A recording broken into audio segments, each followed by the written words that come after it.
We continue reading from Caitanya Caritamrita, Adi-Lila, chapter 1, text 61. Jaya Jaya Shri Chaitanya Jaya Nityananda Jaya Advaita Chandra Jaya Gaura Bhakta Vrinda Jaya Jaya Shri Chaitanya Jaya Nityananda Jaya Advaita Chandra Jaya Gaura Bhakta Vrinda Jaya Jaya Shri Chaitanya Jaya Nityananda Jaya Advaita Chandra Jaya Gaura Bhakta Vrinda Ishvara Swarup Bhakta Tanra Adhisthan Bhaktera Hridaye Krishnera Satata Vishram. A pure devotee, constantly engaged in the loving service of the Lord, is identical with the Lord who is always seated in his heart. The Supreme Personality of Godhead is one without a second, and therefore he is all-powerful. So God is only one. There are no two gods. There are not many gods. God is only one. And he's the most powerful. He has inconceivable energies, of which three are principal. The devotee is considered to be one of these energies, never the energetic. The energetic is always the Supreme Lord. The energies are related to him for the purpose of eternal service. So when we are saying that the devotee is identical with the Lord, what does it mean? It doesn't mean that the devotee becomes the Supreme Lord. Nobody can ever become God. Nobody. Even if he's a devotee, he cannot become God. We cannot become God. What happens is, we are all energies of the Lord. And a pure devotee is considered to be one of the three principal energies of the Lord. A living entity in the conditioned stage can uncover his aptitude for serving the absolute truth by the grace of Krishna and the spiritual master. Then the Lord reveals himself within his heart, and he can know that Krishna is seated in the heart of every pure devotee. Krishna is actually situated in the heart of every living entity, but only a devotee can realize this fact. So when a soul, when he has given up his rebellious attitude, and he has uncovered his natural inclination to serve Krishna. And this comes by the grace of Krishna, because we are so conditioned, we continue thinking we are the controller. But by the mercy of Krishna and the mercy of the Guru, what happens? That a sincere living entity can come to the point of actually realizing, oh yes, I'm not the controller. I'm a servant of Krishna. And then what happens?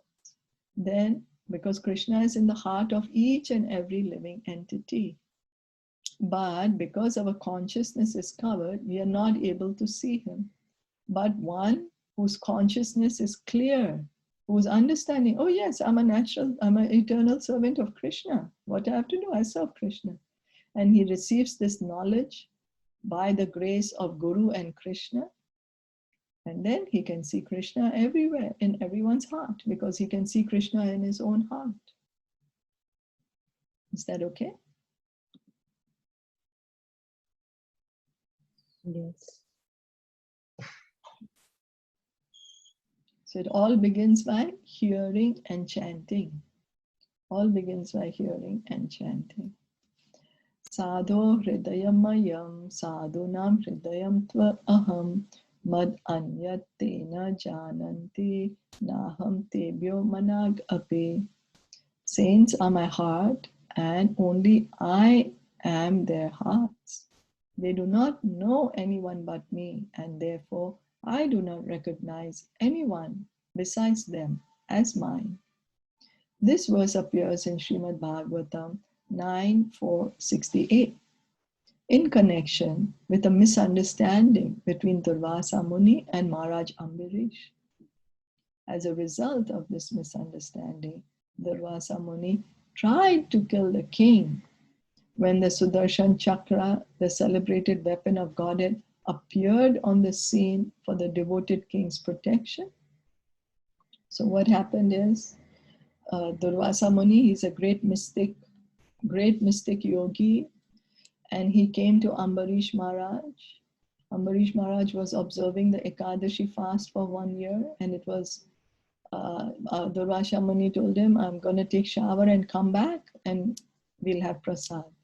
So Ambarish Maharaj was waiting for him, but the time to break the fast was going away. As today also we have to break the fast on time to get the result of the fast, so that the fast is properly kept, you know.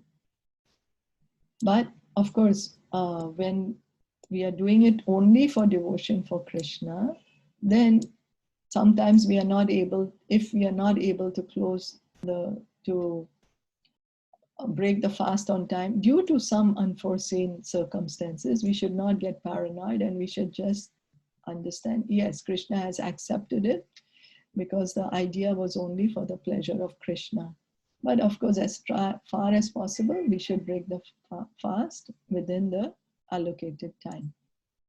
So the time was going, and so Maharaj Ambarish needed to break his fast, and he consulted with other brahmanas. What should I do? I have to wait for Durvasa Muni. He's my guest. I cannot eat before him. So the brahmana suggested him, okay, you drink a little water. That will mean that you have broken the fast also and not broken the fast also. You know, so it's both ways. As soon as Maharaj Ambarish drank a little water, Durvasa Muni, because he's a great mystic yogi, he came to know, and he immediately became so upset that he came on the scene. Oh, how you're disrespecting me. You're having something to eat and drink without me. I told you I'm going to come. You didn't wait for me. So he got angry and he was going to kill the king. He created a demon to kill the king.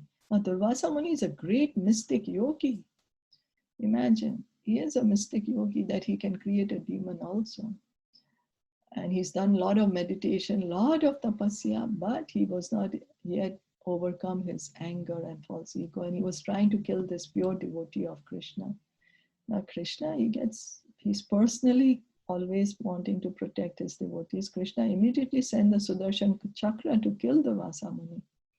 And Durvasa Muni was running. He ran to all the heavenly planets. Please save me. Let the Sudarshan Chakra go away. All the demigods said, sorry, we can't do anything. It belongs to Krishna. You will have to go to him. Then he reached the Vaikuntha. Imagine, he's such a great mystic that he has the power to reach Vaikuntha.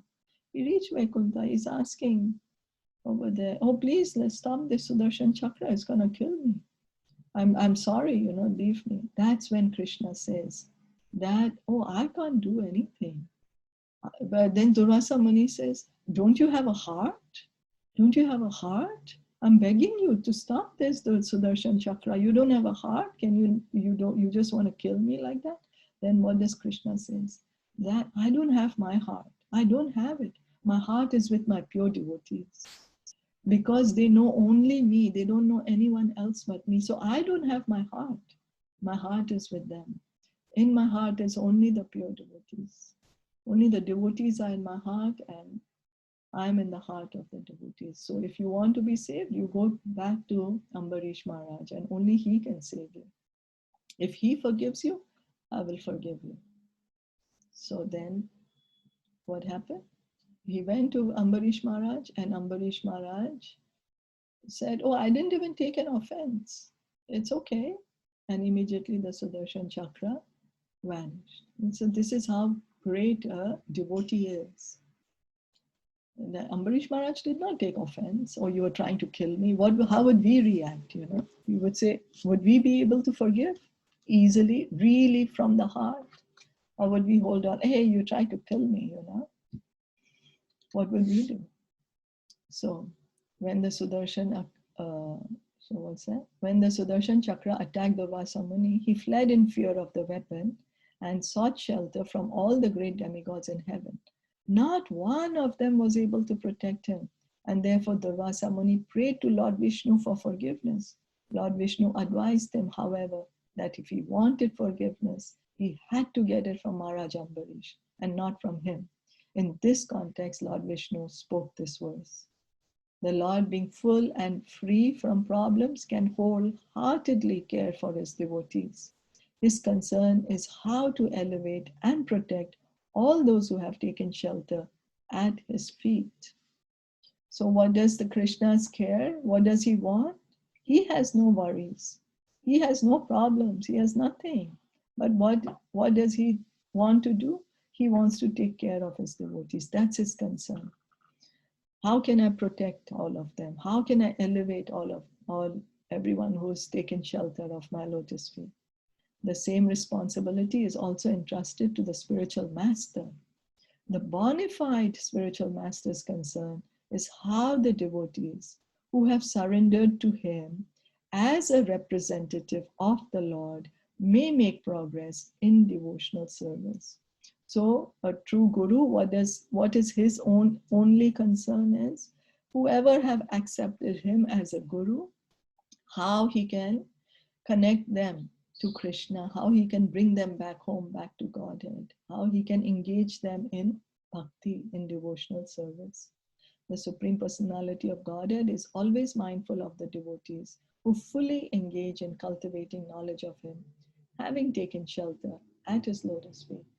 So we should know that once we take shelter of the Supreme Lord, he will take care of us. Avishya Rakshive Krishna. We should never feel dejected. No, Krishna will take care of us. He always takes care of anyone who surrenders at his lotus feet. So, any questions or comments? No, all good. So we can stop here. But of course, here Durvasa Muni took shelter of Lord Vishnu, but he didn't help because Durvasa Muni offended a devotee. That's the reason. So we should be very careful not to offend devotees, but not be paranoid about it. But in the sense, but just take shelter of Krishna. Okay. So we stop here. Caitanya Caritamrita ki jai, Srila Prabhupada ki jai, Gaura Premanande, Hari Hari.